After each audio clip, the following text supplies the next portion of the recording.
Hello, and welcome to the channel. When we think of the guns that defined the American West, the true instruments of the frontier, our minds usually jump to famous names. The Colt Peacemaker, the Sharps Buffalo Rifle, or perhaps the lightning-fast Winchester lever-action. But the story of firearms is often messier than the legends. It's filled with brilliant experiments that failed, strange hybrid designs, and guns that were obsolete almost the moment they were made. Today, we're looking at one of the most fascinating examples of these transitional firearms, the Remington Cattleman's Carbine. Now, you might also hear this gun called the Remington Model 1858 Revolving Carbine, and that name gives away its secret. It is not a true rifle. It is quite literally a famous pistol that someone decided to stretch out, give an 18-inch barrel, and attach a shoulder stock. This carbine was born in the intense race for firepower right after the American Civil War ended in 1865. The world was demanding repeaters, guns that could fire multiple times without the slow, clumsy process of reloading a muzzle loader. Remington, needing to capitalize on their massive stockpile of wartime parts, thought, why invent something new? Let's just make our best pistol bigger. The start date of its production, 1866, shows the underlying business motivation. Remington had a huge inventory of Model 1858 parts after the Union contract dried up. Converting these pistol parts into a long gun was a fast, cheap way to tap the growing demand for repeating rifles without developing complex new breech-loading actions, saving the company significant investment in new machinery. This gun was produced for only a short period, roughly between 1866 and 1879. It was a 6-shot powerhouse using the big .44 caliber black powder system. It was bold, it was powerful, and as we're about to see, it was fatally flawed. To appreciate the carbine, you have to understand its parent, the legendary Remington New Model Army revolver. This was the gun that kept the Union supplied during the Civil War, largely because it was rugged and reliable. The Remington's biggest mechanical advantage, and one it passed the carbine, was its solid frame. If you look the gun in the world of gun simulation, you'll see a thick strap of metal running over the top of the cylinder. This gave the gun a rigid structure, making it mechanically stronger than the open-top Colts of the same period. This solid frame meant that to service or reload the gun, you could easily remove the entire cylinder. This ruggedness and ease of field stripping were supposed to make it perfect for frontier use. The carbine kept all these features, but added significant firepower. The most obvious change is that long, 18-inch tapered octagonal barrel. Why the extra length? Because a longer barrel gives the expanding gases from the black powder more time to push the bullet, resulting in higher muzzle velocity, speed, and significantly better long-range accuracy than the standard 8-inch revolver. They even added an adjustable rear sight, necessary for shooting accurately at longer distances, reinforcing its role as a proper long gun. The walnut stock and brass furniture provide the necessary stability and rugged aesthetic. It was, on paper, brilliant, a rifle power gun with a 6-shot capacity. But it was still trapped in the old world of percussion cap and ball technology. Since this gun was invented before modern brass cartridges were common, loading it was a complex, multi-step ritual. For those unfamiliar with black powder, imagine you're making a historical recipe every time you want to fire. We can use the world of guns visualization to see exactly how this works. The gun must be cleaned meticulously first, often requiring hot water or solvent to remove corrosive residue. Step 1. The powder. We start by pouring a carefully measured amount of black powder into each of the 6 chambers. Think of it as filling 6 small thimbles with fuel. Step 2. The ball. Next, a soft lead ball, slightly oversized for the chamber, around .454-.457 inches, is placed on top of the powder. Step 3. The seal, the squeeze. Now, the critical part. Using the built-in loading lever, the rammer, you must forcefully push that ball down onto the powder.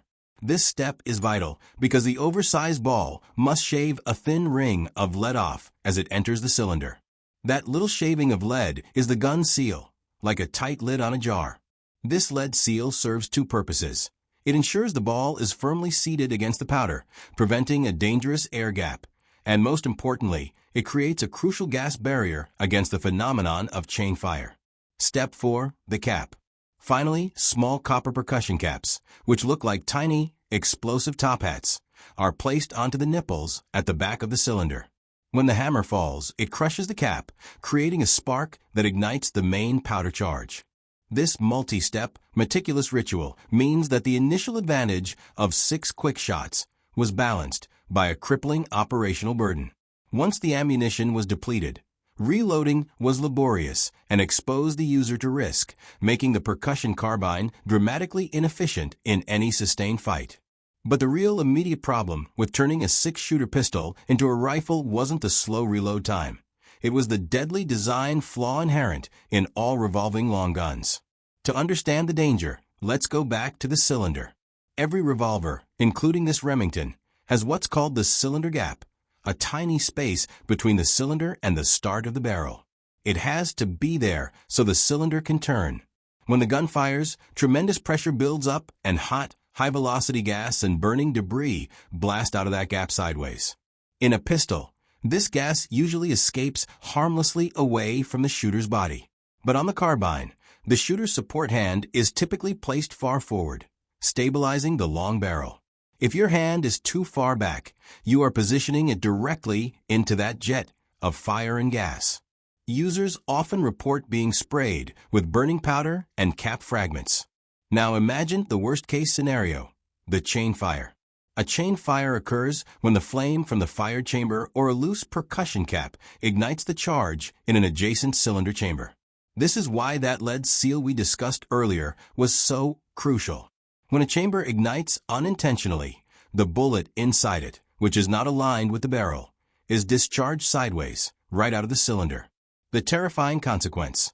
In a Remington Cattleman's carbine, a chain fire means a projectile or shrapnel is fired directly into your forward supporting hand or arm, risking immediate and catastrophic injury. The risk of losing a hand or fingers far outweighed the benefit of 6 quick shots. This shared inescapable flaw across all revolving long guns rapidly drove militaries and settlers toward safer, close-breech designs. The safety issue was so pronounced that flawed Colt revolving rifles caused such discomfort that they reportedly led to a near mutiny among Union soldiers. The market spoke quickly and harshly. Remington only produced about 3,000 to 4,000 of these original revolving carbines, a minuscule number for a major manufacturer. This low production run is proof of swift market rejection. Compare that to the hundreds of thousands of their Model 1858 pistols or the immense production runs of later cartridge rifles. Why? Because superior, safer technology had already arrived. 1. The true repeater.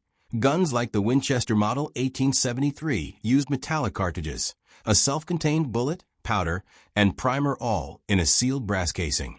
These were fast to load, clean, and most importantly, the entire firing process happened inside a sealed metal receiver, eliminating the cylinder gap hazard. 2. The reliable single shot. Even Remington's own Model 1871 rolling block was a better long gun. It used a single-shot, breech-loading action that was incredibly simple, immensely strong, and easily handled powerful, modern cartridges like the .50-70 Government. This was the profitable model that Remington successfully sold to armies worldwide, while the revolving carbine was quickly sidelined. The fact that the original percussion revolving carbines are now rare collector's items, fetching prices like $7,542 for an antique, is not proof of success.